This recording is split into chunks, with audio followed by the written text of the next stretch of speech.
to give this presentation. Okay. So,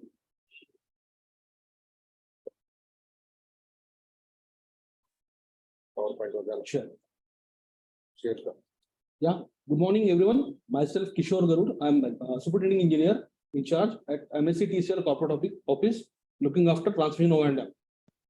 Let me have the pleasure of introducing my CMD, Honorable Sri Dinesh Wagmare, sir, who is the major driving force behind the technological innovation we have adopted in the recent past. And the work being presented by me is also a fruit of encouragement, constant encouragement from his side.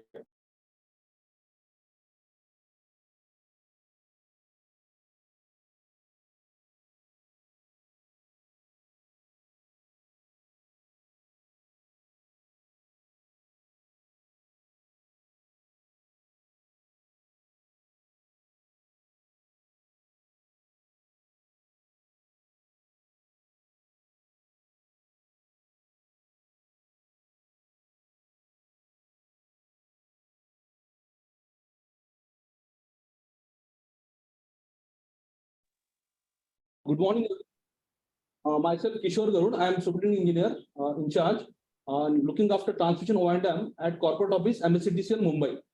Let me have the pleasure of introducing our CMD, Honorable Sri Dinesh Wagmare, sir, who is the driving force behind all the technological advancement we have adopted recently. In fact, the drone technology which is being implemented at MSETCL is the fruit of his constant encouragement to all the MSETCL team. Next one.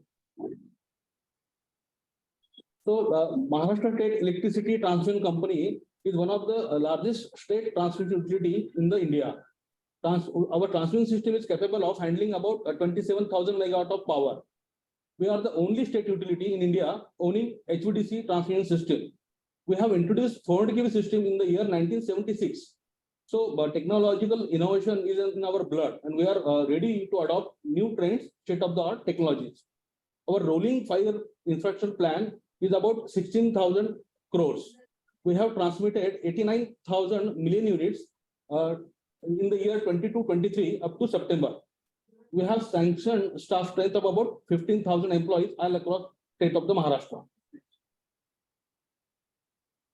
To just give a brief about our infrastructure, we have a vast infrastructure. Maharashtra being highly industrialized and urbanized state, load is also very huge. We have in all about 706 numbers of EHV substations, right from 66 kV to 765 kV, having the transformation capacity of about 1,30,000 MVA. We have EHV line advisory 49,000 circuit kilometers, and the line consists of about 1,50,000 of towers. So task before us is very huge while maintaining and operating this network. So before introduction of this drone technology, we had carried out, we are carrying out a part of our network through what we call it as a monkey patrolling, in which a person has to climb up to the top of the tower and visually assess the condition of each and every accessories, and then note it down, and then take remedial measures accordingly. So the task was bit depending upon the manual abilities. So to reduce the time required for EHV line patrolling with high accuracy and precision to reach the towers at inaccessible locations and remote places. See, Maharashtra, we have the Sahyadri hills, so many of the lines crisscrosses through the hilly terrains. Again, some of the tower lines are running through the dense forest as well as creeks. So high tide, low tide, all the issues were there and still are there, to ensure clear visibility of every nook and corner for precise observation of damages. See, what happens is that whenever you carry out monkey patrolling through or manual patrolling, then it all depends upon the ability of the person, his expertise. So there were challenges in precisely knowing the defects in the network or EHV tower lines. Again, despite having adequate safety measures, there is always risk to the person who is doing the job. Then again, poor manual patrolling may affect availability and reliability of transmission network, constraint in identifying minute defects of the damages. What happens is that being highly urbanized and industrialized state, so we have to maintain very high availability and reliability of the network.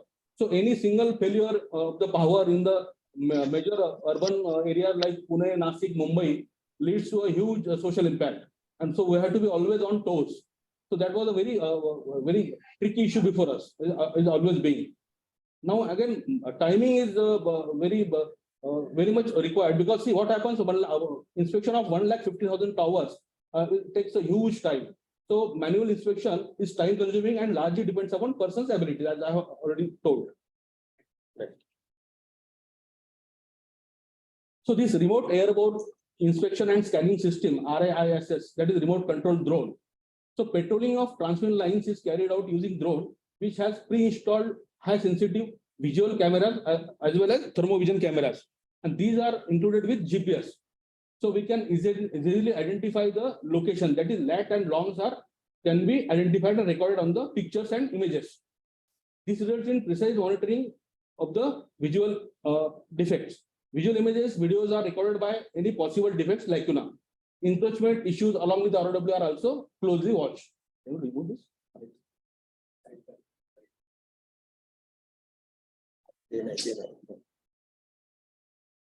So digitally recorded data contains all the relevant details such as latitude and longitude of tower location, time and date, and saved on cloud platform. So beauty of the system is that all the data is saved and recorded on the cloud platform. So that can be accessed all across the state of the Maharashtra. So expert persons can go through the data and pinpoint the lacunas or defects. The data is monitored, analyzed by a team of expert engineers using state-of-the-art software to ensure near perfect healthiness of the transmission assets. Presently, MSETCL is using 24 numbers of drones for EHV line patrolling of scanning. And again, we have a proposal to expand the existing fleet of drones, and which is already under process. We are the only, or rather first state utility in India which has the license or permission from various authorities, that is Director General of Civil Aviation, Foreign Trade, then Wireless Planning Commission. We have got all the permissions from them to fly the drones. So these are the basic specifications of the drones which are being used by MSETCL. The drones are immune to electromagnetic interference. And again, the takeoff weight is about 6 kg. This is equipped with 360-degree anti-collision sensor. Operation range is about up to 7 kilometers. This is a very useful feature because the anti-collision as well as this operation range, because standing or sitting at a single point, I can go up to 7 kilometers and then monitor the towers or locations that lie in between. It's very lightweight and carbon fiber body, has built-in GPS, maximum flight time of 40 minutes. Actually, subsequent models have a bit larger flight time, about 60 to 65 minutes. And again, I think as the technology evolves, it will go furthermore. The drones are compliant to IP43 and are very user-friendly. So with the basic minimal training, drones can be flied by the operators. So just to differentiate between the manual and drone patrolling, in manual patrolling has to climb each tower for inspection, largely depends upon expertise of individual inspecting the tower. So it's a physical task. We have to, the towers, as my colleagues from IP Transco can correlate, some of the towers are right up to 60-70 meters. So it's very tedious job to climb up to the top and then again come back. And so there is always a physical limitation. So one person can carry out the patrolling. In case of a drone, operating range is 7 kilometers. So no need to go by nearby each location. Data is captured automatically and the defects can be identified by the experts. So the person who is operating the drone need not be the expert in the domain. That can be subsequently visualized by the experts and defects can be identified. Difficult in case of manual patrolling, it's difficult to monitor inaccessible locations. Some of the locations in our case in Maharashtra, because of the Sahyadri Hills, some of the locations are about there is height difference of about 150-200 meters. So the conductor takes the shape of parabola. So in that condition, especially the inspection of the conductors is very, very difficult or rather impossible, which is possible only with the help of drone. So remote control enables easy monitoring of all the locations at all the locations. And in case of manual patrolling, more chances of human errors, as rightly can be said. Negligible and in this case, negligible chances of errors because drone is a machine and the data can be easily captured.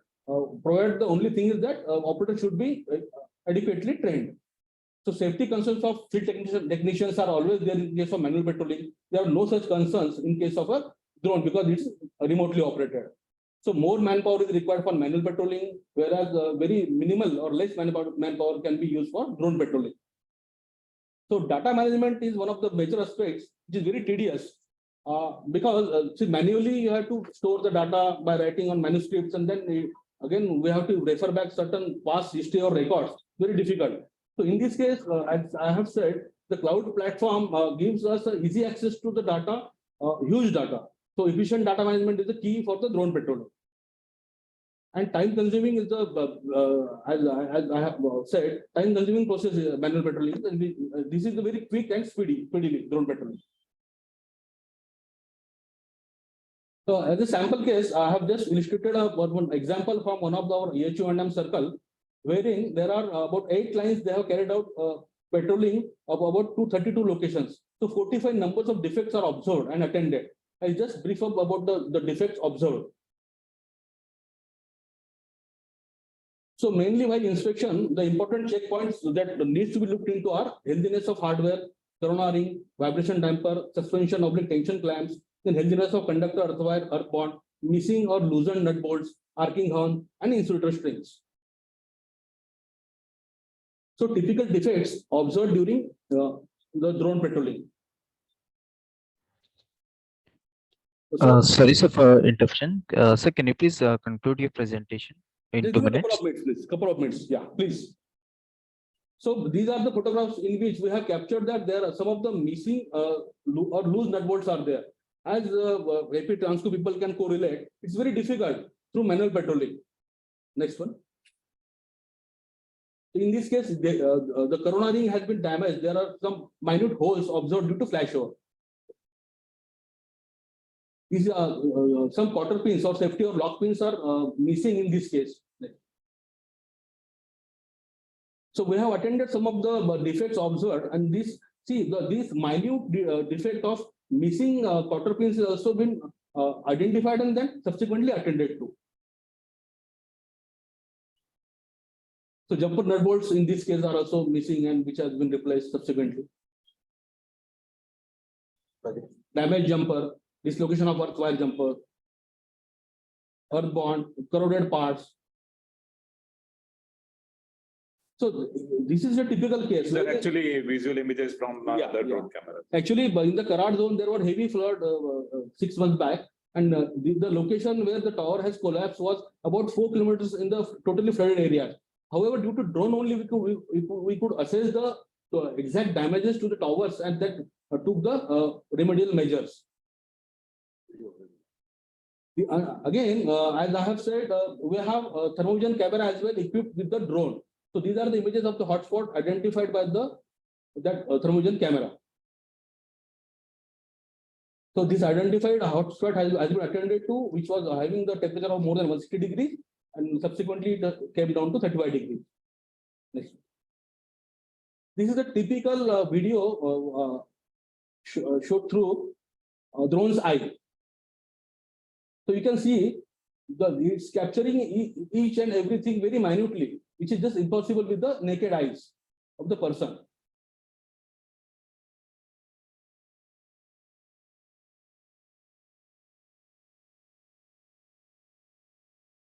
Especially in case of forward cable lines and multi-circuit lines, wherein cord conductors are there, so hardwares are very clumsy. So in this case, in such cases, this is a very useful technology.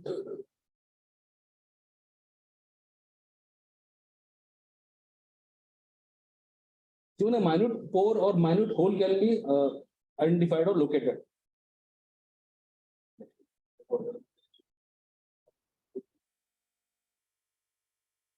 Next one. So some of the limitations are there in the technology, because see, the technology has been recently introduced or launched.